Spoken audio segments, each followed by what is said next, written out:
ನಮಸ್ಕಾರ ನಮ್ಮ Karnataka ಸೋಲ್ಜರ್ಸ್ಗಳಿಗೆ SSC GD 2027 notification ಯಾವಾಗ ಬರ್ತೈತಿ. ನೋಟಿಫಿಕೇಶನ್ ಬಂದ್ಮೇಲೆ ಎಕ್ಸಾಮ್ ಎಷ್ಟು ತಿಂಗಳು ಬಿಟ್ಟಿರ್ತೈತಿ. ಇನ್ನು SSC GD ಅಂದ್ರನೇ ಏನ, ಇದರ ಯಾವ್ಯಾವ ಟೈಪ್ ಫೋರ್ಸ್ ಬರ್ತಾವು, ಮತ್ತು ಇದ್ರಾಗ ಏಜ್ ರಿಲ್ಯಾಕ್ಸೇಷನ್ ಇಟ್ಟಿರ್ತೈತಿ, ಸೆಲೆಕ್ಷನ್ ಪ್ರೊಸೆಸ್ದಾಗ ಏನೇನು ಇರ್ತೈತಿ, ಸಬ್ಜೆಕ್ಟ್ ಯಾವ್ಯಾವ ಇರ್ತಾವು, ಎಷ್ಟೆಷ್ಟು ಮಾರ್ಕ್ಸ್ ಇರ್ತಾವು, ಏನೇನು ಕಟ್ ಆಫ್ ಇರ್ತೈತಿ, ಎಕ್ಸಾಮ್ಗೆ ಎಷ್ಟು ಟೈಮಿಂಗ್ ಕೊಡ್ತಾರೋ, NCC ದವ್ರಿಗೆ ಮಾರ್ಕ್ಸ್ ಇರ್ತಾವೋ ಇಲ್ಲೋ, ಬೋನಸ್ ಮಾರ್ಕ್ಸ್, ಮತ್ತು ಅದಾದ್ಮೇಲೆ PET PST ದಾಗ ಎಷ್ಟು ರನ್ನಿಂಗ್ ಇರ್ತೈತಿ, ಎಷ್ಟು ಹೈಟ್ ಇರ್ತೈತಿ, SC ST ದವ್ರಿಗೆ ಏನು ರಿಲ್ಯಾಕ್ಸೇಷನ್ ಇರ್ತೈತಿ, ನೆಕ್ಸ್ಟ್ PET ದಾಗ ಡಾಕ್ಯುಮೆಂಟ್ ಏನ್ ಬೇಕು, ಏನು ಭರ್ತಿ ಯಾವಾಗ ಬರ್ತೈತಿ, ಎಕ್ಸಾಮ್ ಯಾವಾಗ ಇರ್ತೈತಿ, ಯಾವ ತರ ಓದಬೇಕು, ಫಸ್ಟ್ ಅಟೆಂಪ್ಟ್ನಾಗ ಯಾವ ತರ ಕ್ಲಿಯರ್ ಮಾಡಬೇಕು, ಅಥವಾ ಮುಂಚೆನೇ ನಾವು ಓದಾಕ್ ಹತ್ತಿದ್ವು ಅಂದ್ರೆ ಇನ್ನು ಮುಂದೆ ಯಾವ ತರ ನಾವು ಬೇಸಿಕ್ಸ್ ತಿಳ್ಕೊಂಡ ಆರಾಮಾಗಿ ಎಕ್ಸಾಮ್ ಕ್ಲಿಯರ್ ಮಾಡಿ ನಂತರ ನೀವು CISF ದಾಗ ಬರೋ ಇಚ್ಛೆ ಇತ್ತಂದ್ರೆ ನೀವು ಬರ್ರಿ. ನಮ್ಮ ತಮ್ಮನೂ ಈಗ CISF ದಾಗ ಹೋಗ್ಯಾನ. ಇದನ್ನ ಐಡಿಯಾಗಳ ನಿಮಗೆ ಕೊಟ್ಟ ಯಾವ ತರ ಈಸಿಲಿ ನಾವು CISF ಪಡ್ಕೊಳ್ಬಹುದು, ಅಥವಾ ನಿಮಗೆ BSF, ITBP, CRPF, SSB ಯಾವುದೇ ಫೋರ್ಸ್ ನಿಮ್ಗೆ ಇಷ್ಟ ಇದ್ರು ಯಾವ ತರ ಒಂದೇ ಅಟೆಂಪ್ಟ್ನಾಗ ನಾವು ಪಡ್ಕೊಳ್ಬಹುದು ಅಂತ ಈ ವಿಡಿಯೋದಾಗ ಕ್ಲಿಯರ್ ಇನ್ಫಾರ್ಮೇಶನ್ ಕೊಡ್ತೀನಿ. ಬರ್ರಿ ಫಸ್ಟ್ ನಾವು ತಿಳ್ಕೊಳ್ಳೋಣ SSC GD ಅಂದ್ರನೇ ಏನತ್ತ. ಯಾಕಂತಂದ್ರೆ ಫಸ್ಟ್ ಟೈಮ್ ಅಟೆಂಪ್ಟ್ ಮಾಡ್ತಿರ್ತಾರಲ್ಲ ಅವ್ರಿಗೆ ಗೊತ್ತಿರಂಗಿಲ್ಲ SSC GD ಅಂದ್ರೆ ಏನ, SSC GD ಮೀನಿಂಗ್ ಏನೈತಿ, ಇದ್ರಾಗ ಯಾವ ಟೈಪ್ ಫೋರ್ಸ್ ಬರ್ತಾವು, ಅವು ಏನೇನು ಕೆಲಸ ಮಾಡ್ತಾವು, ಎಲ್ಲೆಲ್ಲಿ ಕೆಲಸ ಮಾಡ್ತಾವು, ಮತ್ತೆ ಇದ್ರಾಗ ಸ್ಯಾಲ್ರಿ ಎಷ್ಟೆಷ್ಟು ಇರ್ತೈತಿ. ಬರ್ರಿ ನಾವು ಕ್ಲಿಯರ್ಲಿ ತಿಳ್ಕೊಳ್ಳೋಣ. ಫಸ್ಟ್ SSC GD ಅಂದ್ರೆ ಏನ, ಸ್ಟಾಫ್ ಸೆಲೆಕ್ಷನ್ ಕಮಿಷನ್ದಾಗ ಜನರಲ್ ಡ್ಯೂಟಿಗೆ ಏನು ಭರ್ತಿ ಕರೀತಾರಲ್ಲ SSC GD, ಇದ್ರಾಗ ಯಾವ್ಯಾವ ಫೋರ್ಸಸ್ ಇರ್ತಾವು. ಫೋರ್ಸಸ್ ನೋಡ್ಬೇಕಂತಂದ್ರೆ BSF, CISF, SSB, ITBP, SSF, Assam rifle, CRPF, ನಮ್ದೇನು ಕೊಬ್ರಾ ಕಮಾಂಡೋ CRPF. ಇದ್ರಾಗ BSF ಅಂದ್ರೆ ಏನ, border security force. Border security force ಎಲ್ಲೆಲ್ಲಿ ಕೆಲಸ ಮಾಡ್ತೈತಿ, ನಮ್ಮ ಪಾಕಿಸ್ತಾನ್ ಬಾರ್ಡರ್, ಬಾಂಗ್ಲಾ ಬಾರ್ಡರ್. ಪಾಕಿಸ್ತಾನ್ ಬಾರ್ಡರ್ಗೆ ಏನು ಕರೀತಾರು, ರ್ಯಾಡ್ ಕ್ಲಿಫ್, ಅದ ಬಾಂಗ್ಲಾ ಬಾರ್ಡರ್. ಇವು ಎರಡು ಏನೇನು ಬಾರ್ಡರ್ ಅಲ್ಲ ಇದನ್ನ ಕವರ್ ಮಾಡವ್ರ ನಮ್ಮ BSF ಜವಾನ್ಗಳು, ಅದಕ್ಕೆ ಬಾರ್ಡರ್ ಸೆಕ್ಯೂರಿಟಿ ಫೋರ್ಸ್ ಅಂತ ಕರೀತಾರ. ಇವ್ರಿಗೆ ಬಾರ್ಡರ್ ಅಲೌನ್ಸ್ ಇರ್ತೈತಿ, ಸ್ವಲ್ಪ ಸ್ಯಾಲ್ರಿ ಹೆಚ್ಚಿರ್ತೈತಿ. ನೆಕ್ಸ್ಟ್ CISF ನಮ್ಗತೆ central industrial security force. Central industrial security force ಎಲ್ಲೆಲ್ಲಿ ಕೆಲಸ ಮಾಡ್ತೈತಿ ನಾವು ಯಾರು ಕೇಳಿರಂಗಿಲ್ಲ. ಯಾಕಂದ್ರೆ ನಮ್ಮ ಊರಾಗೂ ಯಾರಿಗೆ ಗೊತ್ತೈತಂದ್ರೆ CISF ಅಂದ್ರೆ ಏನ ಗೊತ್ತಿರಂಗಿಲ್ಲ, ಬರೀ BSF ಮತ್ತು CRPF ಗೊತ್ತಿರುತ್ತೆ. CISF ಅಂತಂದ್ರೆ ಸೆಂಟ್ರಲ್ ಇಂಡಸ್ಟ್ರಿಯಲ್ ಸೆಕ್ಯೂರಿಟಿ ಫೋರ್ಸ್. ಇದು ಎಲ್ಲೆಲ್ಲಿ ಕೆಲಸ ಮಾಡ್ತೈತಿ, ಮೇನ್ಲಿ ನಾವೆಲ್ಲ ಹೇಳ್ಬೇಕಂದ್ರೆ ಏರ್ಪೋರ್ಟ್ನಾಗ ಕೆಲಸ ಮಾಡ್ತೀವಿ, ಇಂಡಸ್ಟ್ರಿಯಲ್ ಕೆಲಸ ಮಾಡ್ತೀವಿ ಅಂತ ಹೇಳ್ತೀವಿ. ಇದನ್ನ ಬಿಟ್ಟು ಪೋರ್ಟ್ದಾಗ ಕೆಲಸ ಮಾಡ್ತೀವಿ ನಾವು. ಪೋರ್ಟ್ ಆದ್ಮೇಲೆ RBI, note printing, ISRO, micro centre ಇಸ್ರೋದ ಹಲವಾರು ನಾವು ಕೈಗಾ ಏನೇನು ದೊಡ್ಡ ದೊಡ್ಡ ಇಂಡಸ್ಟ್ರಿಯಲ್ ಫೋರ್ಸಸ್ ಇಂಡಸ್ಟ್ರಿಯಲ್ ಬರ್ತಾವಲ್ಲ ಅದ್ರಾಗ ಎಲ್ಲ ಕಡೆ CISF ಕೆಲಸ ಮಾಡ್ತೈತಿ. ನೀವು ಹಲವಾರು ಏರಿಯಾದಾಗ ಮತ್ತು ಅದು ಸಿಟಿ ಮೇನ್ ಸಿಟಿದಾಗ ಕೆಲಸ ಮಾಡಕ್ಕೆ ಸಿಗ್ತೈತಿ CISF ದಾಗ. ನಾನು CISF ದಾಗ ಅದೇನೆ, ಏರಿಯಾ ಹೇಳಕ್ ಬರಂಗಿಲ್ಲ, ಆದ್ರೆ ನಾನು CISF ದಾಗ ಅದೇನೆ, ನಮ್ಮ ತಮ್ಮನೂ CISF ದಾಗ, ನಾವಿಬ್ರು CISF ದಾಗ ಅದೀವಿ. ಅದು ಯಾವ ತರ ಫೋಕಸ್ ಮಾಡಬೇಕು ಅಂತ ಹೇಳ್ತೇನೆ. ನೆಕ್ಸ್ಟ್ ಇನ್ನು SSB ಸಶಸ್ತ್ರ ಸೀಮಾ ಬಲ ಎಲ್ಲಿರ್ತೈತಿ ಅಂತಂದ್ರೆ ಇದು ನೇಪಾಳ ಬೌಂಡ್ರಿಗೆ ಇರ್ತೈತಿ. ಕಾಮ್ ಫೋರ್ಸ್ ಅಂದ್ರೆ ಶಾಂತಯುತವಾದ ಫೋರ್ಸ್. ನಮ್ದು CISF ಶಾಂತಯುತ, ಅಥವಾ ಮತ್ತೆ SSB ಅಂದ್ರೂ ಶಾಂತಯುತ. ನಮ್ಗೆ ಬ್ಯಾಡ್ರಿಪ್ಪ ಟೆನ್ಷನ್ ಬ್ಯಾಡ್ರಿ ಏನು ಕೂತ್ಕೊಂಡಿರ್ತಾರಲ್ಲ ಹುಡುಗರು, ನಮ್ಮ ಮನ್ಯಾಗ ಕಳ್ಸಂಗಿಲ್ಲ, ನಮ್ಗೆ ಅಂಜಿಕ್ ಬರ್ತೈತಿ, ಅಥವಾ ನಮ್ಮ ಹೆಣ್ಮಕ್ಳು ಪಕ್ಕ ಅಂಜಿ ಅನ್ಸ್ತಿರ್ತಾರಲ್ಲ, ಅವ್ರು ಸ್ವಲ್ಪ SSB ಮತ್ತು CISF ಚಾಯ್ಸ್ ಮಾಡ್ರೆ ನಿಮಗೆ ಭಾಳ ಬೆಟರ್ ಆಗ್ತೈತಿ, ಕಂಫರ್ಟೇಬಲ್ ಲೈಫ್ ಇರ್ತೈತಿ. SSB Nepal border, ITBP Indo Tibetan border police force ಅಂತ ಕರೀತಾರೆ ಅದಕ್ಕೆ. ಇದೆಲ್ಲಿರ್ತೈತಿ, ಹಿಮಾಚಲ ಟಿಬೇಟಿಯನ್ ಬಾರ್ಡರ್ ಆ ಕಡೆ ಇರ್ತೈತಿ. ಸ್ವಲ್ಪ ಹಿಮ ಯಾರ್ಯಾರಿಗೆ ಮಜಾ ಬರೋದಿಲ್ಲ, ನಾ ಹಿಮಾಚಲದಾಗ ಇರ್ತನು, ಕೇದಾರ್ನಾಥಕ್ಕೆ ಹೋಗ್ತನು ಅಂತಿರ್ತಿರ್ಲ, ಈ ಫೋರ್ಸ್ಗೆ ಹೋದ್ರೆ ನೀವು ಅಲ್ಲೇ ಕೇದಾರ್ನಾಥ್ ಬಾರ್ಡರ್ ಕಡೆನೇ ಎಲ್ಲ ಕೆಲಸ ಮಾಡ್ಬೋದು. ನಿಮಗೆ ಮತ್ತೆ ಅಲ್ಲಿ ಆರಾಮಾಗಿ ತಂಪನೆ ನೋಡ್ಕೋತ ವಿಡಿಯೋ ಕಾಲ್ ಮಾಡ್ಕೋತ ಚೆನ್ನಾಗಿರ್ಬೋದು. ನೆಕ್ಸ್ಟ್ SSF ಮೇನ್ಲಿ ಏನಂತಂದ್ರೆ ಇದು ಏನೈತಿ, ಸೆಕ್ರೆಟರಿಯಲ್ ಫೋರ್ಸಸ್ ಐತೆ. ಇದು ಸೆಂಟ್ರಲ್ ಲೆವೆಲ್ ಕಟ್ ಆಫ್ ನಿಲ್ತೈತೆ. ನಮ್ಮ ಕರ್ನಾಟಕಕ್ಕೆ ಸೆಪರೇಟ್ ಕಟ್ ಆಫ್ ನಿಲ್ಲಂಗಿಲ್ಲ. ಇದು all over India cut off ನಿಲ್ಲೋದ್ರಿಂದ ಇದ್ರಾಗ ಬರೀ 50-60 ಪೋಸ್ಟ್ ಅಥವಾ 100 ಪೋಸ್ಟ್ ಇಡ್ರಿ. ಇದಕ್ಕೆ 160 ಮಾರ್ಕ್ಸಿಗೆ 158, 159, 160 ತೊಗೊಂಡವ ಇದ್ರಾಗ ಪಾಸ್ ಆಗಿ ಹೋಗ್ತಾನೆ. ನಮ್ಮಲ್ಲಿ ಯಾವ ಕರ್ನಾಟಕದಾಗ ಜಾಸ್ತಿ ಹೋಗಂಗಿಲ್ಲ, ನಾನು ಯಾರನ್ನ ನೋಡೇ ಇಲ್ಲ. ನೆಕ್ಸ್ಟ್ ಅಸ್ಸಾಂ ರೈಫಲ್ ನಿಮ್ಗೆ ಗೊತ್ತಿರ್ತೈತಿ. ಆರ್ಮಿಗೆ ಸೆಕೆಂಡ್ ಹೆಸರು ಅಸ್ಸಾಂ ರೈಫಲ್. ಏನೇನು ಆರ್ಮಿಗೆ ಫೆಸಿಲಿಟಿ ಇದಾವಲ್ಲ ಸೇಮ್ ಟು ಸೇಮ್. ಈಗ ನೋಡ್ರಿ, ನಾನು ಒಮ್ಮೆ ಆರ್ಮಿಗೆ ಸೆಲೆಕ್ಟ್ ಆಗಿಲ್ಲ, ನಮಗೂ ಅಸ್ಸಾಂ ರೈಫಲ್ ತಗೋಬೇಕತ್ತಿತ್ತು. ಯಾಕಂತಂದ್ರೆ ಆರ್ಮಿದವ್ರಿಗೆ ಆರ್ಮಿ ಕ್ಯಾಂಟೀನ್ ಕಾರ್ಡ್ ಕೊಡ್ತಾರು, ಅಸ್ಸಾಂ ರೈಫಲ್ದವ್ರಿಗೆ ಅದೇ ಆರ್ಮಿ ಕ್ಯಾಂಟೀನ್ ಕಾರ್ಡ್ ಕೊಡ್ತಾರೆ. ಯೂನಿಫಾರ್ಮು ಇಂಡಿಯನ್ ಆರ್ಮಿದವ್ರು ಇಂಡಿಯನ್ ಆರ್ಮಿ ಯೂನಿಫಾರ್ಮ್ ಹಾಕೋತಾರು, ಇದ್ರಾಗೂ ಇಂಡಿಯನ್ ಆರ್ಮಿನೇ ಯೂನಿಫಾರ್ಮ್ ಹಾಕೋತಾರೆ. ಅದು ನಾವು ಇಂಡಿಯನ್ ಆರ್ಮಿದಾಗ 16 ವರ್ಷ 18 ವರ್ಷ ಸರ್ವಿಸ್ ಮಾಡ್ತೀವಿ, ಅಥವಾ ಈ ಅಗ್ನಿವೀರದವ್ರಿಗೆ ಬರೀ 4 ವರ್ಷ ಸರ್ವಿಸ್ ಇಟ್ಟಿದಾರಲ್ಲ, ಅದೇ ನೀವು ಅಸ್ಸಾಂ ರೈಫಲ್ಗೆ ಬಂದ್ರೆ ಇಂಡಿಯನ್ ಆರ್ಮಿ ಯೂನಿಫಾರ್ಮ್ ಹಾಕೊಂಡು ನೀವು ನಿಮಗೆ ವಯಸ್ಸು 60 ಆಗುತ್ತಾನ, ಅಥವಾ ಈಗ ಏನು 20 ವರ್ಷಕ್ಕೆ ಹೋದ್ರೆ 40 ವರ್ಷ ಸರ್ವಿಸ್ ಆಗ್ತೈತಿ, 25ಕ್ಕೆ ಹೋದ್ರೆ 30 ವರ್ಷ ಸರ್ವಿಸ್, 35 ವರ್ಷ ಸರ್ವಿಸ್ ಆಗ್ತೈತಿ. ಹಿಂಗೆ ನಿಮ್ಗೆ 60 ವರ್ಷ ಆಗುತ್ತಾನ ನೀವು ಆಸಾಮ್ ರೈಫಲ್ದಾಗ ನಿತ್ ಇಂಡಿಯನ್ ಆರ್ಮಿ ಪಟ್ಟ ಫೀಲ್ ತಗೊಳ್ಬೋದು. ಯಾಕಂತಂದ್ರೆ ಇಂಡಿಯನ್ ಆರ್ಮಿ ಆಫೀಸರ್ಗಳು ಆಸಾಮ್ ರೈಫಲ್ನೆಲ್ಲ ನೀಡ ಕಮಾಂಡ್ ಮಾಡ್ತಿರ್ತಾರೆ. ನೆಕ್ಸ್ಟ್ CRPF ನಿಮಗೆಲ್ಲ ಗೊತ್ತಿರ್ತೈತಿ, ಸೆಂಟ್ರಲ್ ರಿಸರ್ವ್ ಪೊಲೀಸ್ ಫೋರ್ಸ್ ಅಂತ ಕರಿತಾರೆ ಇದಕ್ಕೆ. ಇದ್ರಾಗ ಮೇನ್ ನೀವೆಲ್ಲ ಕೇಳ್ತೀರಿ ಕೋಬ್ರಾ ಕಮಾಂಡೋ, ಇದೆ ನೋಡ್ರಿ CRPF. ಭಾಳ ದೊಡ್ಡ ಫೋರ್ಸ್ ಐತ್ರಿ. ಇದ್ರಾಗ ಹೋಗು ಒಂದು ಹುಚ್ಚ ಬೇರೆ ಇರ್ತೈತಿ, ನಿಮಗೂ ಇರ್ತೈತಿ, ಗೊತ್ತಿರ್ತೈತಿ. ಯಾರ್ಯಾರಿಗೆ ಯಾವ್ಯಾವ ಫೋರ್ಸ್ ಇಷ್ಟ ಅದಾವಲ್ಲ ಕಮೆಂಟ್ನಾಗ ಹೇಳ್ರಿ ಯಾವ್ಯಾವ ಫೋರ್ಸ್ ಇಷ್ಟ ಅದಾವಂತ. ನೆಕ್ಸ್ಟ್ ಇನ್ನು ಎಲ್ಲ ನಾವು ತಿಳ್ಕೊಂಡಿವಿ ಯಾವ್ಯಾವ ಫೋರ್ಸಸ್ ಬರ್ತಾವೆ, ಯಾವ್ಯಾವ ಥರ ಕೆಲಸ ಇರ್ತೈತಿ. ಇನ್ನು CRPF ಅದ ಆಲ್ ಓವರ್ ನಾವು ನಕ್ಸಲ್ ಏರಿಯಾ ಕವರ್ ಮಾಡ್ತೈತಿ, ಒಳಗೆ ಆಂತರಿಕ ಗಲಭೆ ಎಲ್ಲ ಕ್ಲಿಯರ್ ಮಾಡ್ತಿರ್ತೈತಿ. ಯಾವ ಥರ ಹೈದರಾಬಾದ ಮತ್ತು ಆ ಕಡೆ ತೆಲಂಗಾಣ ಆಂಧ್ರ ಪ್ರದೇಶ ಡಿವೈಡ್ ಆಗಕತ್ತಿತ್ತಲ್ಲ, ಅಲ್ಲಿ CRPF ಹಾಕಿದ್ರ ಅವ್ರ. ಯಾಕಂತಂದ್ರೆ CRPF ಒಂದು ಫುಲ್ ತಗಡ ಫೋರ್ಸ್ ರೀ, ಅದನ್ನ ಎಲ್ಲಿ ಹಾಕ್ತಾರಲ್ಲ ಅಲ್ಲಿ ಕೆಲಸ ಮಾಡೇ ಬರ್ತೈತಿ. ಹಂಗ ನೆಕ್ಸ್ಟ್ ಇದ್ರಾಗ ರೆಗ್ಯುಲರ್ ವೇಕೆನ್ಸಿ ಬರ್ತೈತಿ. ಅದಕ್ಕೆ ಇದನ್ನ ಎಲ್ಲರೂ ಫೋಕಸ್ ಮಾಡ್ತಾರೆ ಸೆಂಟ್ರಲ್ ಗೌರ್ಮೆಂಟ್ನಾಗ. ನಾವು ಎಲ್ಲ ಅದಕ್ಕೆ ಫೋಕಸ್ ಮಾಡಿದ್ವಿ. ಯಾಕಂತಂದ್ರೆ ಎವ್ರಿ ಇಯರ್ ಇದ್ರಾಗ ವೇಕೆನ್ಸಿ ಬರೋದ್ರಿಂದ ಈ ಸಲ ಪಾಸ್ ಆಗಲಿಲ್ಲ ಅಂದ್ರೆ ನೆಕ್ಸ್ಟ್ ಹೇಗಾರೆ ಪಾಸ್ ಆಗ್ತಿಲ್ಲ, ನೋಟಿಫಿಕೇಶನ್ ಬರ್ತೈತಿ. ಅಥವಾ ನಮ್ಮ ಪೊಲೀಸರಿಗತ್ತೆ 4 ವರ್ಷ ಹಿಂದೆ ಬಂದಿತ್ತು, ಇನ್ನು ಬಂದೈತಿ, ಇನ್ನು ಇಟ್ಟು ಡಿಗ್ರಿ ಗ್ಯಾಪ್ ಆತಂದ್ರೆ ನಮ್ಮ ವಯಸ್ಸು ಹೋಗ್ತಾವ. ಅದಕ್ಕೆ ಇದ್ರಾಗ ಎವ್ರಿ ಇಯರ್ ವೇಕೆನ್ಸಿ ಬರ್ತೈತೆ. ನೋಡಮ್ ಬರ್ರಿ, 2021ರಾಗ 25,000 ಬಂದಿದ್ದು, 71 ಲಕ್ಷ ಮಂದಿ ಹಾಕಿರು. 22ರಾಗ 50,000 ನೋಟಿಫಿಕೇಶನ್ ಬಂದಿತ್ತು, ನೋಟಿಫಿಕೇಶನ್ ವೇಕೆನ್ಸಿ ಇತ್ತು, 53 ಲಕ್ಷ ಮಂದಿ ಹಾಕಿರು. 23-24 46,000 ವೇಕೆನ್ಸಿ ಬಂದಿತ್ತು, 47 ಲಕ್ಷ ಮಂದಿ ಅಪ್ಲಿಕೇಶನ್ ಹಾಕಿರು. ಅದೇ 25ರಾಗ 26ರಾಗ ಈಗ ಬಂದಿತ್ತ. ಏನ್ ಆಗಾಕತ್ತೈತಂದ್ರ ಏನ್ ರೆಗ್ಯುಲರ್ ಬರೋದ್ರಿಂದ ಹುಡುಗರು ಅಪ್ಲಿಕೇಶನ್ ಕಮ್ಮಿ ಆಗತ್ತಾವ. ಯಾಕೆ ಕಮ್ಮಿ ಆಗ್ತಾವ ಅಂತ ತಿಳ್ಕೊತೀರನ? ಯಾಕಂತಂದ್ರ ಈಗ ನೀವು ಸೆಲೆಕ್ಟ್ ಆಗಿ ಹೋಗಿರಿ, ನೆಕ್ಸ್ಟ್ ಮತ್ತೆ ಬೇರೆದವ್ರು ಹಾಕ್ತಾರೆ, ಕಾಂಪಿಟೇಷನ್ ಕಮ್ಮಿ ಹಾಕೋದ್ ಬರ್ತೈತಿಲ್ಲ. ಅದ ವೇಕೆನ್ಸಿ ಬರ್ಲಿಲ್ಲ ಅಂದ್ರೆ ಈ ವರ್ಷ ಓದಿದವ ಮತ್ತೆ ಮುಂದಿನ ವರ್ಷ ಓದ್ತಾನ, ಮತ್ತು ಮುಂದಿನ ವರ್ಷ ವೇಕೆನ್ಸಿ ಬರಲಿಲ್ಲ ಅಂದ್ರೆ ಮತ್ತೆ ಮುಂದಿನ ವರ್ಷ ಓದ್ತಾನ. ಅದಕ್ಕೆ ಯಾವಾಗ ವೇಕೆನ್ಸಿ ಬರತ್ಲ ಬಿಗ್ ನಿಮಗೆ ಏನ ಕಾಂಪಿಟೇಷನ್ ಕಾಣ್ ಬಿಡ್ತೈತಿ. ಖರೆ ಹಿಂಗೆ ಇಲ್ಲಿ ಕಾಂಪಿಟೇಷನ್ ಕಡಿಮೆ ಹಾಕೋತ್ ಹೋಗ್ತೈತೆ. ಯಾಕಂದ್ರೆ ಎಲ್ಲರೂ ಫೋರ್ಸ್ನಾಗ ಸೆಲೆಕ್ಟ್ ಆಗತ್ತಾರಲ್ಲ, 55,000 ಮಂದಿ ಸೆಲೆಕ್ಟ್ ಆಗಕ್ಕೆ ಹೋಗ್ತಾರ. ಇನ್ ನೆಕ್ಸ್ಟ್ ಇದ್ರಾಗ ವಯಸ್ಸಾಗ ಎಷ್ಟು ಇರಬೇಕು? ನಮ್ಮ ಜನರಲ್ ಅಥವಾ ಈ ಜನರಲ್ದಾಗೂ EWS ಕನ್ಸಿಡರ್ ಮಾಡ್ಕೊಡ್ರಿ. ಯಾಕಂದ್ರೆ ಮತ್ತೆ EWS ಹೇಳಿಲ್ಲ ನಾನು ಬೇಡ್ರಿ. ಅದಕ್ಕೆ 18ರಿಂದ 23 ಇರ್ತೈತಿ. ಅದು ನಮ್ಮ OBCದವ್ರಿಗೆ 18ರಿಂದ 26, SC/ST ದವ್ರಿಗೆ 28. ಇದು ಯಾವ ಬೇಸಿಸ್ ಅಂದ್ರೆ ಇದಕ್ಕೆ 3 ವರ್ಷ ರಿಲ್ಯಾಕ್ಸೇಷನ್ ಇರುತ್ತೆ, 5 ವರ್ಷ SC/ST ರಿಲ್ಯಾಕ್ಸೇಷನ್ ಇರುತ್ತೆ. ಇನ್ನು ನಮ್ಮ ಅಣ್ಣಗಳು ಯಾರೇ ಸರ್ವಿಸ್ ಮ್ಯಾನ್ ಮುಗಿಸಿ ಬಂದಿರ್ತಾರಲ್ಲ, ಅವ್ರ ಸರ್ವಿಸ್ ಮುಗಿದ 3 ವರ್ಷ ಅವ್ರ ಟೈಮಿಂಗ್ ಕೊಡ್ತಾರು. ಆ 3 ವರ್ಷನ ನೋಟಿಫಿಕೇಶನ್ದಾಗ ಅವ್ರು ಅಪ್ಲೈ ಮಾಡಿ ಸೆಲೆಕ್ಟ್ ಆದ್ರೆ ಅವ್ರಿಗೆ ಏಜ್ ರಿಲ್ಯಾಕ್ಸೇಷನ್ ಕೊಡ್ತಾರೆ. ಸರ್ವಿಸ್ ಮ್ಯಾನ್ಗೆ ಸಪ್ರೇಟ್ ಅವ್ರಿಗೆಲ್ಲ ವೇಕೆನ್ಸಿಗಳು ಇರ್ತಾವೆ. ನೆಕ್ಸ್ಟ್ ಸೆಲೆಕ್ಷನ್ ಪ್ರೊಸೆಸ್ದಾಗ ಯಾವ ತಲೆ ಸೆಲೆಕ್ಟ್ ಆಗಬೇಕು ಇದನ್ನು ತಿಳ್ಕೊಬೇಕಲ್ಲ. ಬರೀ ಯಾವ್ಯಾವ ಫೋರ್ಸ್ ಐತಿ, ಎಲ್ಲೆಲ್ಲಿ ಕೆಲಸ ಮಾಡೋದು ಇಟ್ಟ ತಿಳ್ಕೊಂಡ್ರೆ ಆಗಂಗಿಲ್ಲ ತಮ್ಮ. ಇನ್ನು ಯಾವ್ಯಾವ ತರ ನಾವು ಇದ್ರಾಗ ಸೆಲೆಕ್ಟ್ ಆಗ್ಬೋದು ಅಂತ ನೋಡೋಣ ಬರ್ರಿ. ಇದ್ರಾಗ ಫಸ್ಟ್ CBT ಇರ್ತೈತೆ. CBT ಅಂದ್ರೆ ಕಂಪ್ಯೂಟರ್ ಬೇಸ್ಡ್ ಟೆಸ್ಟ್ ಇರ್ತೈತೆ. ಕಂಪ್ಯೂಟರ್ ಬೇಸ್ಡ್ ಟೆಸ್ಟ್ದಾಗ ಏನು ಮಾಡ್ಬೇಕಂತಂದ್ರೆ ನೀವು ಅಲ್ಲಿ ಕಂಪ್ಯೂಟರ್ ಕೊಡ್ತಾರು, ಅದ್ರಾಗ ಹೋಗಿ ನೀವು ಟಿಕ್ ಹಾಕ್ಬೇಕಾಗ್ತೈತಿ. ಯಾವ್ಯಾವ ಥರ ಸಿಲೆಬಸ್ ಇರ್ತೈತಿ ನೆಕ್ಸ್ಟ್ ಮುಂದೆ ಹೇಳ್ತಾನೆ. ಮುಂದೆ ನೀವು ಎಕ್ಸಾಮ್ ಬರಿತೀರಿ. ಎಕ್ಸಾಮ್ ಆಗಂತಲೇ ನಿಮ್ದು PET PST ಇರ್ತದೆ. ಇವೆರಡು ಕೂಡಿ ಇರ್ತಾವ. PET PST ಅಂದ್ರೆ ಫಿಸಿಕಲ್ ಎಂಡೋರೆನ್ಸ್ ಟೆಸ್ಟ್, ಇದು physical standards test. Endurance running ಅದು ಎಲ್ಲ ಇರ್ತೈತಿ, ಇದರಾಗ ಹೈಟ್ ಅದು ಇರ್ತೈತಿ. ಇನ್ನು ಲಾಸ್ಟ್ದಾಗ ಮೆಡಿಕಲ್ ಇರ್ತೈತಿ ಮತ್ತೆ ಡಾಕ್ಯುಮೆಂಟ್ ವೆರಿಫಿಕೇಶನ್. ಇದಾದ್ಮೇಲೆ ನಿಮ್ದು ಫೈನಲ್ ರಿಸಲ್ಟ್ನಾಗ ನಿಮ್ಮ ಹೆಸರು ಬರ್ತೈತಿ.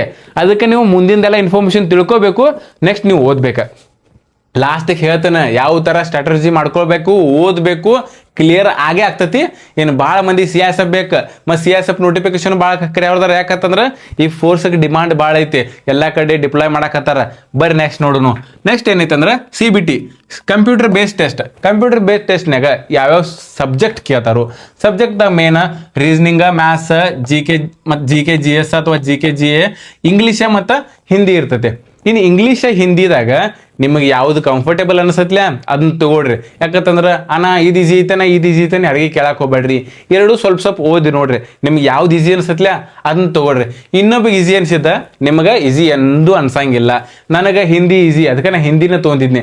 ನಮ್ಮ ಟೈಮ್ನಾಗ ಹಿಂದಿ ಮತ್ತು ಇಂಗ್ಲೀಷ್ನಾಗ ಎರಡು ತೊಗೋಬೋದಿತ್ತು. ಇನ್ನು ನಿಮ್ಗೆ ಏನು ಆಫರ್ ಐತೆ ಗೊತ್ತಾನ, ಇವು ಎರಡರಾಗ ನೀವು ಒಂದು ತಗೊಳ್ಬೇಕು.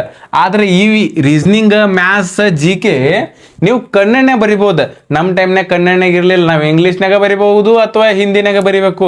ಬಿಟ್ರೆ ಕನ್ನಡದ ಆಪ್ಷನ್ ಇರಲಿಲ್ಲ. ನಿಮಗೆ ಕನ್ನಡನಾಗ ಆಪ್ಷನ್ ಕೊಟ್ಟಿದ್ದಾರೆ. ಅದಕ್ಕೆ ಇದರದ ಸದುಪಯೋಗ ಪಡ್ಕೋಬೇಕು. ಈ ರೀಸನಿಂಗ್ದು 20 ಕ್ವಶನ್ಸ್ ಇರ್ತಾವ. 40 ಮಾರ್ಕ್ಸ್ ಅಂದ್ರೆ ಒಂದು ಕ್ವಶನ್ಸ್ಗೆ 2 ಮಾರ್ಕ್ಸ್. ಅದು ಮ್ಯಾಥ್ಸ್ 20, ಜಿ ಎ ಅಂದ್ರೆ ಇದು general awareness, GK general knowledge 20 question 40 marks. Hindi ಇಂಗ್ಲೀಷ್ನಾಗ ಯಾವ್ದ್ರ ಒಂದು ತಗೊಳ್ರಿ 20 ಕ್ವಶನ್ 40 ಮಾರ್ಕ್ಸ್. ಇದ್ರಾಗ 40 ಮಾರ್ಕ್ಸ್ ಅಂತಂದ್ರೆ 80 ಕ್ವಶನ್ಸ್ ಇರ್ತಾವ, 160 ಮಾರ್ಕ್ಸ್ ಆತ. 80 ಕ್ವಶನ್ಸ್ 160 ಮಾರ್ಕ್ಸ್ ಅಂದ್ರೆ ಒಂದು ಕ್ವಶನ್ಸ್ಗೆ 2 ಮಾರ್ಕ್ಸ್. ಇದರ ಟೋಟಲ್ ಟೈಮಿಂಗ್ ಇರ್ತೈತಿ 60 ನಿಮಿಷ. ಮತ್ತೆ ನೆಗೆಟಿವ್ ಬಗ್ಗೆ ನಾ ಕನ್ಫ್ಯೂಸ್ ಆಗ್ಬೇಕಂತ ನಿಮಗೆ ಇಲ್ಲಿ ಹಾಕಿ ನೋಡ್ರಿ. ಇದ್ರಾಗ 0.25 ಇರ್ತೈತಿ ಅಥವಾ 1/8 ಇರ್ತೈತಿ. ತಿಳ್ಕೊಡ್ರಿ 0.25 ಅಂತ ಹೆಂಗೆ ಕೊಟ್ಟಾರತ್ತಂದ್ರ ಅದ್ರಾಗ ಏನ್ ನಿಮ್ಗೆ ಈ 2 ಮಾರ್ಕ್ಸ್ ಸಿಗೈತ್ಲ, 2 ಮಾರ್ಕ್ಸ್ದಾಗ ನೀವು 0.25 ತೆಗಿಬೇಕಂತಂದ್ರೆ ನಿಮ್ಗೆ ಅರ್ಧ ಮಾರ್ಕ್ಸ್ ಹೋಗ್ತೈತೆ. ಅದಕ್ಕೆ 1/8 ಇರ್ತೈತೆ. ಇದನ್ನೆಲ್ಲ ನಾ ಸಪ್ರೇಟ್ ವಿಡಿಯೋ ಮಾಡೀನಿ, ನೀವು ಅಲ್ಲಿ ಹೋಗಿ ಇನ್ಸ್ಟಾಗ್ರಾಮ್ದಾಗ ನೋಡ್ಬೋದು. ನನ್ನ ಇನ್ಸ್ಟಾಗ್ರಾಮ್ ID @king mali ಅಂತ ಐತೆ, ಅದ್ರ ಹೋಗಿ ನೀವು ಆರಾಮಾಗಿ ನೋಡ್ಬೋದು. ಇನ್ನು ನೆಕ್ಸ್ಟ್ NCC ನಮ್ಮ ಹುಲಿಗಳು ಮೊದ್ಲು ಎಲ್ಲ ಸೋಲ್ಜರ್ ಎಲ್ಲ ಕೆಲಸ ಮಾಡ್ಕೋತ ಡ್ರಿಲ್ ಮಾಡ್ಕೋತ ಫೈರಿಂಗ್ ಎಲ್ಲ ಮಾಡಿರ್ತಾರೆ. ಇನ್ನು ಅವ್ರಿಗೆ ಬೋನಸ್ ಮಾರ್ಕ್ಸ್ ಬೇಕಲ್ಲ. ಇನ್ನು ಯಾವ ಥರ ಬೋನಸ್ ಮಾರ್ಕ್ಸ್ ಇರ್ತೈತಿ ನಿಮಗೆ ಬರೀ ನಾವು ಕ್ಲಿಯರ್ಲಿ ಹೇಳ್ತೇನೆ. ನಿಮ್ಗೆ ಇವು ಏನು ಮಾರ್ಕ್ಸ್ ಅಷ್ಟ ಕೊಡ್ತಾರೋ ಹೆಂಗೆ ಕೊಡ್ತಾರೋ ಅದನ್ನು ತಿಳ್ಕೊಬೇಕಾಗ್ತೈತಿ. ಯಾಕಂತಂದ್ರೆ ಬರೀ ನಂಗೆ ಇಟ್ಟು ಮಾರ್ಕ್ಸ್ ಬರ್ತಾವನ್ನ NCC ಮಾಡೀನಿ, ಆದರೆ ನಿಮಗೆ ಯಾವ ಥರ ಬರ್ತೈತೆ ಗೊತ್ತಿಲ್ಲ ಅಂತಂದ್ರೆ ಯಾವ್ರೆ ಬಂದು ನಿಮಗೆ ಮಜಾಕ್ ಮಾಡಿ ಹೋಗ್ಬಿಡ್ತಾನೆ. ಅದೆಲ್ಲ ಮಾಡ್ಕೋಬಾರ್ದು, ಕ್ಲಿಯರ್ ತಿಳ್ಕೊಬೇಕು. NCC C ಇತ್ತ ತಿಳ್ಕೊರಿ. C ಇದ್ದವಂಗ ನೀವೇನೆಲ್ಲ ಮಾರ್ಕ್ಸ್ ತೊಗೋತಿರ್ಲ, ಫಿಸಿಕಲ್ ಮುಗಿತೈತ್ಲ, ಫಿಸಿಕಲ್ ಮುಗಿದ್ಮೇಲೆ ಡಾಕ್ಯುಮೆಂಟ್ ಆಗ್ತೈತಿ, ಆಮೇಲೆ ನಿಮ್ದು ಮೆಡಿಕಲ್ ಆಗ್ತೈತಿ, ಫೈನಲ್ ಏನು ಮಾರ್ಕ್ಸ್ ಇರತ್ಲ ಅದರ ಆ್ಯಡ್ ಆಗ್ತಾವ. ಮತ್ತು ನೀವು ಅನ್ಬೇಡ್ರಿ ನಂದು NCC ಐತಿ ಸ್ಟಾರ್ಟಿಂಗ್ ಆ್ಯಡ್ ಆಗಿಲ್ಲ, ಹಿಂಗೆ ಇರಂಗಿಲ್ಲ. ಮತ್ತು ಸ್ಟಾರ್ಟಿಂಗ್ ನೀವು ಮಾರ್ಕ್ಸ್ ತೊಗೊಂಡು ಸ್ವಲ್ಪ ಕಟ್ ಆಫ್ ಫಾರ್ ಮಾಡ್ಬೇಕಾಗ್ತೈತಿ. ಇನ್ನು 8 ಮಾರ್ಕ್ಸ್ ಕೊಡ್ತಾರೆ.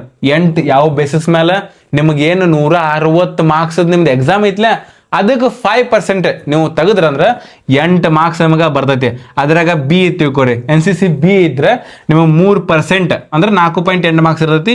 A ಇತ್ತಂದ್ರೆ 2%, 3.2 ಮಾರ್ಕ್ಸ್ ನಿಮ್ಗೆ ಕೊಡ್ತಾರೆ. ಇವ್ಯಾವ ಬೇಸಿಸ್ ಮೇಲೆ ಅಂತಂದ್ರೆ 160 ಮಾರ್ಕ್ಸಿಗೆ ಇವು ಪರ್ಸೆಂಟೇಜ್ ತೆಗೆದ್ರೆ ಇಟ್ಟು ಮಾರ್ಕ್ಸ್ ಬರ್ತಾವು, ಇವು ಆ್ಯಡ್ ಆಗ್ತಾವು ಲಾಸ್ಟ್ಗೆ ಫೈನಲ್ದಾಗ ಕಟ್ ಆಫ್ನಾಗ ನಿಮಗೆ ಹೆಲ್ಪ್ ಆಗ್ತೈತಿ ಲಾಸ್ಟ್ಗೆ. ಇದಾದ್ಮೇಲೆ PET ಮತ್ತು PST ಅಂತಂದ್ರೆ ನಾ ಹೇಳಿ ನಿಂಗೆ ಫಿಸಿಕಲ್ ಎಂಡೋರೆನ್ಸ್ ಟೆಸ್ಟ್ ಮತ್ತು ಫಿಸಿಕಲ್ ಸ್ಟ್ಯಾಂಡರ್ಡ್ ಟೆಸ್ಟ್. ಎಂಡೋರೆನ್ಸ್ ಅಂದ್ರೆ ರನ್ನಿಂಗ್, ಏನು ನಾವು ತೇಕತ್ತಿರಲ್ಲ, ಎಂಡೋರೆನ್ಸ್ ಫುಲ್ ಬರ್ಬೇಕಲ್ಲ, ಅದಕ್ಕೆ PET ಅಂತ ಕರೀತಾರೆ. ಅದ್ರಾಗ ನಮ್ಮ ಗಂಡು ಮಕ್ಕಳಿಗೆ 5 ಕಿಲೋಮೀಟರ್ ರನ್ನಿಂಗ್ ಇರ್ತೈತಿ.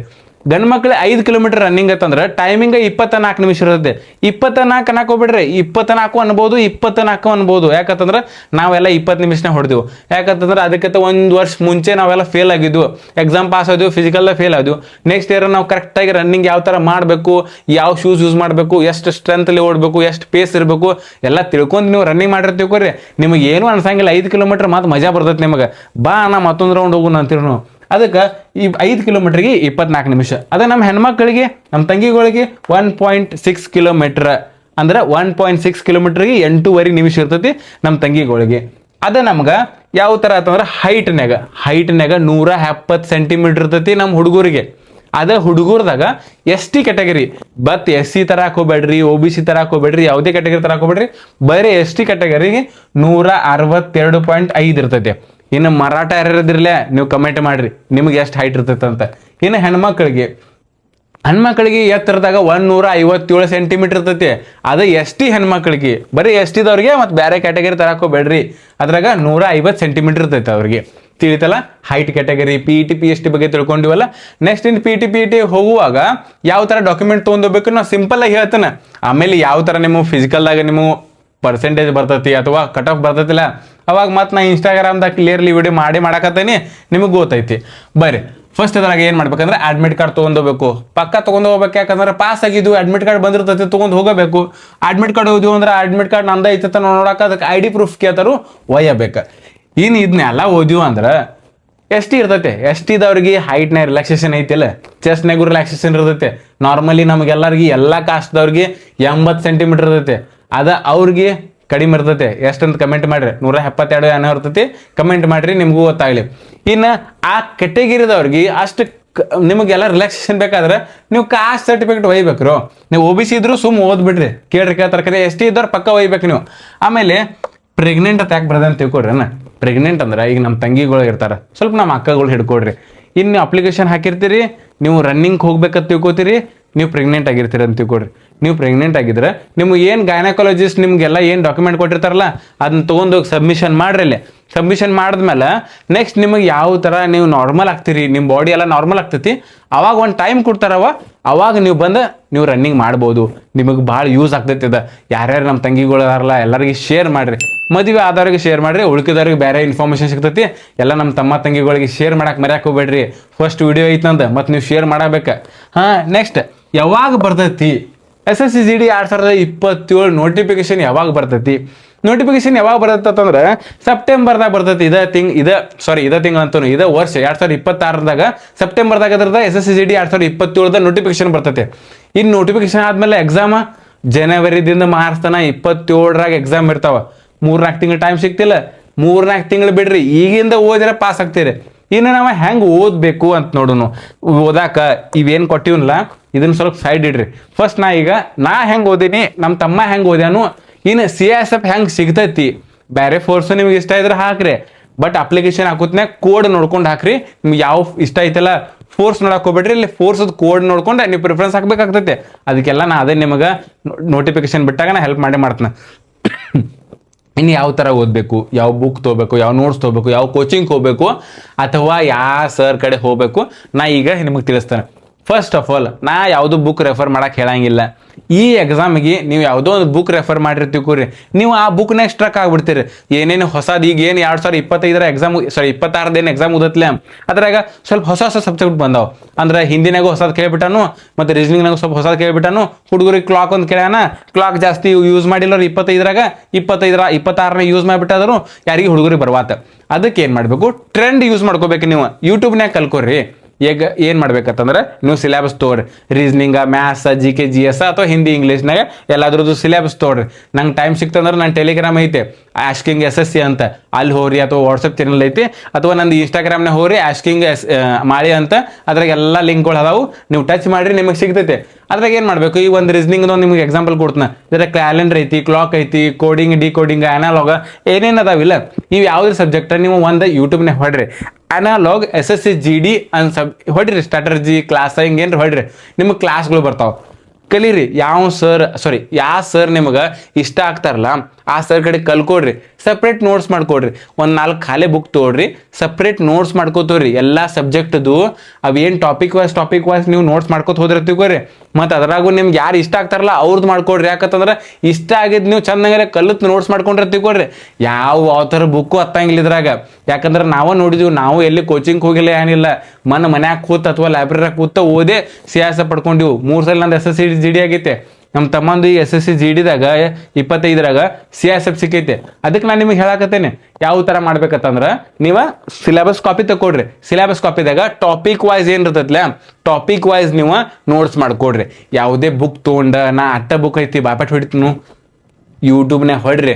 ಒಂದು ಅನಾಲಾಗ್ SSC GD ಕ್ಲಾಸ್ ಅಂತ ಹೊಡ್ರಿ, ಕನ್ನಡ ಅಂತ ಹೊಡ್ರಿ. ಕನ್ನಡನ ಯಾರ್ಯಾರು ಕಲಿಸ್ತಾರಲ್ಲ ಅವ್ರದ್ದು ನೋಡ್ಕೊಡ್ರಿ. ಒಂದು 2-3 ಮಂದಿದ್ದು ಯಾವ್ದಾರು ವಿಡಿಯೋ ಅದ್ರಾಗ ಯಾರ್ದು ಇಷ್ಟ ಆಗ್ತೈತ್ಲ ಅದನ್ನ ನೋಟ್ಸ್ ಮಾಡ್ಕೊಡ್ರಿ. ನೆಕ್ಸ್ಟ್ ಚಾಪ್ಟರ್ ಒಂದು ಹೊಡ್ರಿ, ಅದ್ರಾಗ ಯಾವ ಸರ್ದು ಇಷ್ಟ ಆಗ್ತೈತ್ಲೆ ಅವ್ರದ್ದು ಮಾಡ್ಕೊಡ್ರಿ. ಈಗ ಒಬ್ಬ ಸರ್ನ ಯೂಸ್ ಒಂದು ಸರ್ದು ಒಂದು ನೋಡಕತ್ತೀವಿ ವಿಡಿಯೋಗಳ, ಅವ್ರದ್ದು ಸರ್ದು ನೆಕ್ಸ್ಟ್ ಚಾಪ್ಟರ್ ನೋಡ್ಬೇಕು ಹಂಗೇನಿಲ್ಲ. ನಿಮ್ಗೆ ಎಲ್ಲಿ ಇಷ್ಟ ಆಗತ್ತತ್ಲೆ ಅದನ್ನ ನೋಡ್ಕೊಡ್ರಿ.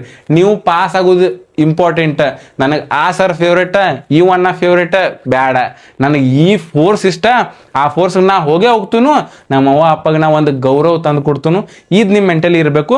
ಹಂಗಂದ್ರೆ ಸರ್ ಡಿಸ್ರೆಸ್ಪೆಕ್ಟ್ ಅಂತಲ್ಲ, ಎಲ್ಲ ಗುರುಗಳು ಇರಲಿ, ಅಣ್ಣ ಇರಲಿ, ತಮ್ಮ ಇರಲಿ, ಅವ್ವ ಅಪ್ಪ ಇರಲಿ, ಎಲ್ಲರಿಗೂ ರೆಸ್ಪೆಕ್ಟ್ ಕೊಡಬೇಕಾಗ್ತೈತೆ. ನಮ್ಮ ಸಂಸ್ಕೃತಿ ಅದನ್ನ ಬಿಡೋಕ್ಕಾಗಲ್ಲ. ಖರೆ ನಮ್ಮದು ಮೇನ್ ಇಂಪಾರ್ಟೆಂಟ್ ಏನಂದ್ರೆ ನಾವು ಎಕ್ಸಾಮ್ ಪಾಸ್ ಆಗಬೇಕು. ಈ ಥರ ನೀವು ಟಾಪಿಕ್ ವೈಸ್ ಸಪ್ರೇಟ್ ಬುಕ್ ಮಾಡಿ ನೋಟ್ಸ್ ಮಾಡಿರ್ತೀವಿ, ನಿಮ್ಮನ್ನು ಫೇಲ್ ಮಾಡಕ್ಕೆ ಯಾವ ಆಗಂಗಿಲ್ಲ. ಮತ್ತು ನೀವು ಇದನ್ನು ಈಗಿಂದ ಸ್ಟಾರ್ಟ್ ಮಾಡ್ಬೇಕು. ಸೆಪ್ಟೆಂಬರ್ ನೋಟಿಫಿಕೇಶನ್ ಬರ್ತೈತಿ, ಸೆಪ್ಟೆಂಬರ್ದಾಗ ಓದ್ತೂ ಇಲ್ಲ. ಈಗೇನು ನಿಮ್ದು ಎಕ್ಸಾಮ್ದಾಗ ಕಟ್ ಆಫ್ ಬಂದಾವಲ್ಲ, ಕಡಿಮೆ ಆಗಲಿ ಹೆಚ್ಚಾಗಲಿ ಮತ್ತು ಓದಕ್ಕೆ ಸ್ಟಾರ್ಟ್ ಮಾಡಿರಿ. ಬೆನ್ ಹತ್ತಿರ ಪೊಲೀಸ್ ಜೊತೆ ಇದನ್ನು ಬೆನ್ ಹತ್ತಿರ, ಆವಾಗ ನೀವು ನೆಕ್ಸ್ಟ್ ಪಾಸ್ ಆಗ ಈಸಿ ಆಗಿಬಿಡ್ತೈತಿ ರೀ. ಇನ್ನು ನೆಕ್ಸ್ಟ್ ವೀಕ್ಲಿ ಸ್ಟ್ರಾಟರ್ಜಿ ಯಾವ ಥರ ಮಾಡಬೇಕು, ನಾನು ಈ ಥರ ಟಾಪಿಕ್ ವೈಸ್ ತಗೊಂಡು ಮಾಡತ್ತಂದೇನ, ಇನ್ನು ಇದ್ರ ಯಾವ ಥರ ಮಾಡ್ಬೇಕಂತ ಈಸಿಲಿ ತಿಳ್ಕೊಡ್ರಿ. ಈಗ ಏನೈತಿ, ಮಂಡೇ ಟು ಫ್ರೈಡೇ, ಸೋಮವಾರದಿಂದ ಶುಕ್ರವಾರ ರೀ. ಸೋಮವಾರದಿಂದ ಶುಕ್ರವಾರ ಏನು ಮಾಡ್ಬೇಕಂದ್ರೆ, ನೀವು ಸಿಲೆಬಸ್ ಕಾಪಿಲಿ ಪ್ರಾಕ್ಟೀಸ್ ಮಾಡ್ತಿರ್ತಿರಲ್ಲ, ಅದನ್ನ ಏನು ಬುಕ್ನಾಗ ನೋಟ್ಸ್ ಮಾಡ್ತಿರ್ತಿರಲ್ಲ, ಅದ್ರದ್ದು ನೀವು ಪ್ರಾಕ್ಟೀಸ್ ಸೆಟ್ ಬಿಡಿಸ್ಬೇಕ್ರಿ. ಯಾವ್ಯಾವ ಚಾಪ್ಟರ್ ಮೇಲೆ ಯಾವ್ಯಾವ ಥರ SSC GDದಾಗ ಕ್ವಶನ್ಸ್ ಬಂದಾವಲ್ಲ ಅದ್ರ ಪ್ರಾಕ್ಟೀಸ್ ಸೆಟ್ ಅದು ಬುಕ್ ಬರ್ತಾವೆ. ಅಥವಾ ಯೂಟ್ಯೂಬ್ನಾಗ ನೀವು ಹೊಡೆದ್ರಂದ್ರೆ ನಿಮ್ಗೆ ಎಲ್ಲ ಸರ್ಗಳು ಕಲಿಸಾತಾರ. ಭಾಳ ಮಂದಿ ಕಲ್ಸಾಕತ್ತಾರ ನಿಮಗೆ ಯೂಸ್ ಆಗಲಿ ಅಂತ, ಅದನ್ನ ಯೂಸ್ ಮಾಡ್ಕೊಡ್ರಿ. ಪ್ರಾಕ್ಟೀಸ್ ಸೆಟ್ ಅಂತ ಹೊಡ್ರಿ, ಅನಾಲಾಗ್ SSCGD ಪ್ರಾಕ್ಟೀಸ್ ಸೆಟ್ ಅಂತ ಹೊಡ್ರಿ. ಕ್ವಶನ್ಸ್ ಬರ್ತಾವೆ, ಯಾವುದೇ ಲ್ಯಾಂಗ್ವೇಜ್ನೇ ಬರಲಿ, ಒಟ್ಟ ಕ್ವಶನ್ಸ್ ನೋಡೋದು, ಇಳಿಸೋದು, ಅವ್ರದ್ದು ಆನ್ಸರ್ ನೋಡೋದು, ಅಲ್ಲೇ ಮುಗಿಸ್ಬಿಡೋದು. ಈ ಥರ ನೀವು ತಲೆ ಓಡ್ಸ್ ಮಾಡ್ಬೇಕು. ಒಟ್ಟ ಬುಕ್ ತೊಗೊಂಡ ಹಿಂಗೆ ಬಾಯ್ಪಟ್ ಆಗ್ತಾರ ಹಿಂಗೆ ಕೂತ್ರ ಆಗಂಗಿಲ್ಲ. ಬೇರೆ ಎಕ್ಸಾಮ್ಗಿತ್ತಂದ್ರೆ ನಾ ಹೇಳ್ತೀನಿ ತಮ್ಮ, ಈ ಎಕ್ಸಾಮ್ 3 ಸಲ ಪಾಸ್ ಆಗಿನ ಯಾಕತ್ ನಂಗೆ ಗೊತ್ತೈತಿ, ಅದಕ್ಕೆ ನಿಮ್ಗೆ ಹೇಳಕತ್ತೇನೆ. ಈ ಥರ ಮಾಡ್ರಿ ನೀವು. ಈಗ ಒಂದೊಂದು ಚಾಪ್ಟರ್ ಓದಾಕತ್ತೀರಲ್ಲ, ರಾತ್ರಿ ಕೂತು ಪ್ರಾಕ್ಟೀಸ್ ಸೆಟ್ ಬಿಡಿಸ್ರಿ. ಆ ಥರ ಮಾಡ್ರಂದ್ರೆ ಸೋಮವಾರದಿಂದ ಶುಕ್ರವಾರ ತನ ನೀವು ಸಿಲೆಬಸ್ ಮತ್ತು ಪ್ರಾಕ್ಟೀಸ್ ಸೆಟ್ ಮುಗಿಸ್ತೀರಿ. ಶನಿವಾರ ಏನು ಮಾಡೋದತ್ತಂದ್ರೆ ಅವು ಏನೇನದಲ್ಲ, ಅಥವಾ ಅದನ್ನ ಬಿಡ್ರಿ, ಯಾವ ಸಬ್ಜೆಕ್ಟ್ ನೋಡ್ರಿ, ಫುಲ್ ಮಾಕ್ ಟೆಸ್ಟ್ ಕೊಟ್ಬಿಡ್ರಿ. ಯಾವ್ಯಾವ ಚಾಪ್ಟರ್ ಓದಿರ್ಲ ಅವು ಕರೆಕ್ಟ್ ಆಗಕತ್ತಾವ, ಯಾವ ಚಾಪ್ಟರ್ ಓದಿಲ್ಲಲ್ಲ ಅವು ತಪ್ಪಾಗಲಿ ಕರೆಕ್ಟ್ ಆಗಲಿ ನಿಮ್ಗೆ ಗೊತ್ತಾಗಕತ್ತೈತೆ.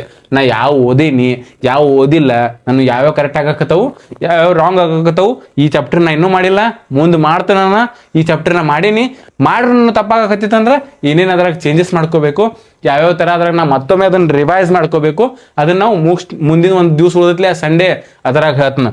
ಈಗ ಸಂಡೇದಾಗ ಏನೈತಿ, ಫಿಸಿಕಲ್ ರನ್ನಿಂಗ್ ಮಾಡಕ್ಕೆ ಹೋಗ್ಬೇಡ್ರಿ. ಸಂಡೇ ಪೂರಾ ಮಸಲ್ಸ್ ಗ್ರೋತ್ ಆಗಕ್ಕೆ ನೀವು ಟೈಮ್ ಕೊಡ್ಬೇಕಾಗ್ತೈತಿ. ತನ ಅವೇನು ಗ್ರೋತ್ ಆಗ್ತಾವ, ನೀವು ರಿಲ್ಯಾಕ್ಸ್ ಎಷ್ಟು ಕೊಡ್ತಿರಲ್ಲ ಮಸಲ್ಸ್ಗೆ, ಅಷ್ಟು ನಿಮಗೆ ಗ್ರೋತ್ ಆಗ್ತೈತಿ, ಆ ಸ್ಟೆಮಿನಾ ಬರ್ತೈತಿ, ಅಟ್ ರನ್ನಿಂಗ್ ಪೇಸ್ ಎಲ್ಲ ನಿಮ್ಗೆ ಇಂಪ್ರೂವ್ ಆಗ್ತೈತಿ. ಇನ್ನು ನೆಕ್ಸ್ಟ್ ಸಂಡೇದಾಗ ನೀವು ವೀಕ್ ಟಾಪಿಕ್ಸ್ ಅಂದ್ರೆ ನಾ ಅವಾಗ ಏನಿಲ್ಲ, ನೀವು ಫುಲ್ ಟೆಸ್ಟ್ ಕೊಡ್ತೀರಿ, ಅದ್ರಾಗ ಯಾವ್ಯಾವ ನಿಮಗೆ ಗೊತ್ತಿದ್ದದ್ದು ಚಾಪ್ಟರ್ ನೀವು ಬರೆಯೋಕ್ಕಾಗಿಲ್ಲ, ನಿಮಗೆ ಬಿಡ್ಸೋಕ್ಕಾಗಿಲ್ಲ, ಅದನ್ನು ಮತ್ತೊಮ್ಮೆ ಕಲೀರಿ ನೀವು ಸಂಡೇ ಕೂತ. ಅವಾಗ ನಿಮ್ಗೆ ಅದು ಕ್ಲಿಯರ್ ಆಗಿಬಿಡ್ತೈತಿ. ಮುಗಿಸ್ಕೋತ ಹೋಗೋದು ಒಂದೊಂದು ಚಾಪ್ಟರ್. ಯಾಕಂತಂದ್ರೆ ಸಿಂಪಲ್ ಎಕ್ಸಾಮ್ ಇರ್ತೈತೆ ರೀ. ನಾ ಏನು ಹೇಳಕತ್ತಿಲ್ಲ, ದೊಡ್ಡ ಎಕ್ಸಾಮ್ ಕ್ಲಿಯರ್ ಮಾಡೇನತ್ತೆ, SSCGDನ ಕ್ಲಿಯರ್ ಮಾಡೇನೆ. ಆದರೆ SSCGDನ ನೋಡತ್ತೀನಿ ಎಷ್ಟು ಮಂದಿ ಕಾಂಪಿಟೇಷನ್ ಐತಿಲ್ಲ, ಅದಕ್ಕೆ ನೀವು ಒಂದೊಂದು ಚಾಪ್ಟರ್ ಮುಗಿಸ್ಕೋತ ಹೋಗೋದು, ಒಂದೊಂದು ಮಾರ್ಕ್ಸ್ ಬರಕತ್ತಾವ. ಬೇರೆ ಎಕ್ಸಾಮ್ದಾಗ ಈ ಚಾಪ್ಟರ್ ಮ್ಯಾಗ ಟಾಪಿಕ್ಸ್ದಾಗ ಕ್ವಶನ್ ಬರ್ತೈತಿಲ್ಲ, ಈ ಟಾಪಿಕ್ ಮ್ಯಾಗ ಕ್ವಶನ್ ಬರ್ತೈತಿಲ್ಲ, ಹಂಗೆ ಇರಂಗಿಲ್ಲ. SSCGDದಾಗ ಪ್ರಾಫಿಟ್ ಆ್ಯಂಡ್ ಲಾಸ್ನ ಪಕ್ಕ 2-3 ಕ್ವಶನ್ ಬರ್ತಾವ್ದಿರತ್ತೆ, 2 ಬರಬೇಕು 3 ಬರ್ಬೇಕು, ಬರಲೇ ಬಿಟ್ಟಿತ್ತು 1 ಬರಾಕಬೇಕು, ಹಂಗೆ ಕೊಡೋದಾರವ್ರು. ಅದಕ್ಕೆ SSC ಅಂತಾರೆ ಇದಕ್ಕೆ. ನೆಕ್ಸ್ಟ್ ಇದ್ರಾಗ ವೀಕ್ಲಿ ಮಾಡಕತ್ರಿ, ಹಂಗೆ ಕರೆಂಟ್ ಅಫೇರ್ ಮುಗಿಸ್ಕೋತ ಹೋಗ್ರಿ. ವಾರ ಹರ್ಯಾಕ ಕೂತು ಒಂದು ತಾಸು ನೋಡಿದ್ರಿ, ಕಾಮಿಡಿ ಅನ್ನಕ್ಕೆ ನೋಡಿದೆ, ಯಾವ ಪಾಲಿಟಿಕ್ಸ್ದಾಗ ಯಾವ ಜಗಳಾಡಕತ್ತಾನು, ಎಲ್ಲಿ ಏನಾಗೈತಿ, ಯಾರು ಜಗಳಾಡತ್ತಾರು, ಎಲ್ಲಿ ಯಾರು ಹೊಡೋದ್ರು, ಇಂಥವ ನೋಡಿದ್ರಿ, ಮಜಾ ತೊಳ್ದು 1 ತಾಸು ಹರ್ಯಾಗ ರನ್ನಿಂಗ್ ಮಾಡಿಬಿಡೋದು. ಬರಂತಲೇ ಸ್ವಲ್ಪ ಏನ್ರಿ ಡಯಟ್ ಎಲ್ಲ ಮಾಡಿ ಸ್ವಲ್ಪ ನೋಡ್ಕೊತ ಕೂತು ಬಿಡೋದು. ವಿಡಿಯೋ ಹಿಂಗೆ ಬುಕ್ ಓದಾಕ ಇನ್ನು ತ್ರಾಸ ಆಗೈತಿತ್ತಂದ್ರೆ ವಿಡಿಯೋ ಹಚ್ಬಿಡೋದು, ಕರೆಂಟ್ ಅಫೇರ್ಸ್ದ ನೋಡ್ಕೊಂಡ್ರದು, ಕಲಿಯೋದು, ನೋಟ್ಸ್ ಮಾಡೋದು, ವೀಕ್ಲಿ ಅದನ್ನು ರಿವೈಸ್ ಮಾಡಿಬಿಡೋದು. ಮಜಾನ ಬಂದ್ಬಿಡ್ತೈತಿ ರೀ. ವಾರಕ್ಕೆ ಏನೇನಾಗತ್ತೈತಿ, ಯಾವ ಕರೆಂಟ್ ಅಫೇರ್ ಯಾವ ಊರಾಗ ಏನೇನಾಗತ್ತೈತಿ ನಿಮಗೆ ಈಸಿಲಿ ಗೊತ್ತಾಗ್ಬಿಡ್ತೈತೆ. ತಿಳಿತಿಲ್ರಿ. ಇನ್ನು ಎಲ್ಲ ಇನ್ಫಾರ್ಮೇಷನ್ನ ಇದ್ರಾಗ ಕೊಟ್ಟೇನೆ. ಇನ್ನೇನ ನೀವು ಸ್ಯಾಲ್ರಿ ಅಂತಿರಲಿ, ಸ್ಯಾಲ್ರಿ ಎಲ್ಲ ಕಡೆ 21,700 ರೂಪಾಯಿ ಬೇಸಿಕ್ ಇರ್ತೈತೆ. ಬೇಸಿಕ್ ಬಿಟ್ಟು ನಿಮಗೆ TA DA allowances, TPT, risk allowance, Naxal allowance, border allowance ಅನ್ಕೋತ 40,000 ಮೇಲೆ ಆದೈತೆ. ಟ್ರೈನಿಂಗ್ನಾಗ 35,000 ಮೇಲೆ ಪ್ಲಸ್ ಇಡ್ರಪ್ಪ. ನಾನು 70-80,000 ಆಯ್ತೈತೆ ಹೇಳಂಗಿಲ್ಲ. ಖರೆ ಹೇಳ್ಬೇಕು, ಕಡಿಮೆ ಇರಲಿ ಹೆಚ್ಚಿರಲಿ, ಯೂನಿಫಾರ್ಮ್ ಸಿಕ್ಕಿರ ಸಾಕು. 1 ಲಕ್ಷ ರೂಪಾಯಿ ಪಗಾರ ಇದ್ದಂಗೆ ಯೂನಿಫಾರ್ಮ್ ನಮ್ಮದು. ನೀವೇನು ಮಾಡಬೇಕು, 35,000 ರೂಪಾಯಿ ಬರ್ತೈತಿ ಟ್ರೈನಿಂಗ್ನಾಗ. ಟ್ರೈನಿಂಗ್ ಮುಗಿದ್ಮೇಲೆ ಒಂದು 50,000 ಟಚ್ ಆಗುತ್ತಾನ ಬರ್ತೈತಿ. ಅದ ನಮ್ಮ ಹುಲಿಗಳು ಎಲ್ಲರ ನಕ್ಸಲ್ದಾಗ ಅಥವಾ ಜಮ್ಮು ಕಾಶ್ಮೀರ ಸಿಕ್ಕೊಂಡ್ರೆ 70-80 ಹೊಡೆದು ಅನ್ನೋದು ಪಗಾರ ಬಿತ್ತು ಅನ್ನೋದು. ಅದ್ರಾಗ ಮಜಾನು ಬರ್ತೈತಿ. ಮತ್ತು ಯೂನಿಫಾರ್ಮ್ ಕ್ರೇಜ್ಲಿ ಹೊಂಟಿವ, ಮಜಾ ಬರಾಕಬೇಕಲ್ಲ. ಅದಕ್ಕೆ ಈ ಥರ ಸ್ಯಾಲ್ರಿ ಇರ್ತೈತಿ, ಈ ಥರ ಜಾಬ್ ಪ್ರೊಫೈಲ್ ಇರ್ತೈತಿ. ಮತ್ತು ಏನೇ ಡೌಟ್ ಇರಲಿ ಅಥವಾ ಬೇರೆನೇ ಕ್ವಶನ್ಸ್ ಇರಲಿ, ಮತ್ತು ಇನ್ನು ಮೆಡಿಕಲ್ ಬಗ್ಗೆ ಅಥವಾ ಯಾವ ಡಾಕ್ಯುಮೆಂಟ್ ಯಾವ ಚೆಕ್ ಮಾಡ್ತಾರೋ ಅದಕ್ಕೆಲ್ಲ ಸಪ್ರೇಟ್ ನಾ ವಿಡಿಯೋ ಮಾಡಿ ಹೇಳ್ತೇನೆ. ಈಗ ಇಷ್ಟ ಟೈಮಿಂಗ್ ಐತಿ, ಇಷ್ಟೆಲ್ಲ ಇನ್ಫಾರ್ಮೇಷನ್ ಹೇಳೀನಿ, ಏನೇನು ಡೌಟ್ ಅದಲ್ಲ ಕಮೆಂಟ್ನಾಗೆಲ್ಲ ತುಂಬಿಡಿರ್ತಮ್ಮ. ಕೂತು ಓದ್ತುನು, ನೆಕ್ಸ್ಟ್ ಟೈಮ್ ಚಂದಂಗ್ಲಿ ವಿಡಿಯೋ ಮಾಡಿ ನಿಮಗೆ ಇನ್ಫಾರ್ಮೇಷನ್ ಕೊಡ್ತುನು. ಇನ್ಸ್ಟಾಗ್ರಾಮ್ನಾಗ ಬರೀ 3 ನಿಮಿಷ ಟೈಮಿಂಗ್ನ ಬರೀ ಸ್ಪೀಡ್ಲಿ ಎಲ್ಲ ಹೇಳೋದ್ರಿಂದ ಭಾಳ ಮಂದಿ ತಿಳಿವಾತಾಗಿತ್ತು. ಅವ್ರ ರಿಕ್ವೆಸ್ಟಿಂದ ನಾ ಬಂದು ಇಲ್ಲಿ ವಿಡಿಯೋ ಮಾಡಕತ್ತೀನಿ. ಇದನ್ನು ನೀವು ನಾ ಇಷ್ಟಪಡಕತ್ತೀರತ್ತಂದ್ರೆ ಶೇರ್ ಮಾಡಿರಿ. ಒಂದು ವಿಡಿಯೋ ಭಾಳ ಶೇರ್ ಆಗಂತಲೇ ನನಗೂ ಖುಷಿ ಆಗ್ತೈತಿ. ನೆಕ್ಸ್ಟ್ ವಿಡಿಯೋ ಮಾಡ್ತೀನು. ನಮಸ್ಕಾರ ನಮ್ಮ ಕರ್ನಾಟಕ ಸೋಲ್ಜರ್ಸ್ಗಳಿಗೆ. ಭಾವಿ ಸೋಲ್ಜರ್ಸ್ ಅಲ್ಲ, ಒಂದ್ಸಲ ತಲೆಯಾಗ ತೊಗೊಂಡ್ರೆ ಸೋಲ್ಜರ ನೀವು. ಜೈ ಹಿಂದ್.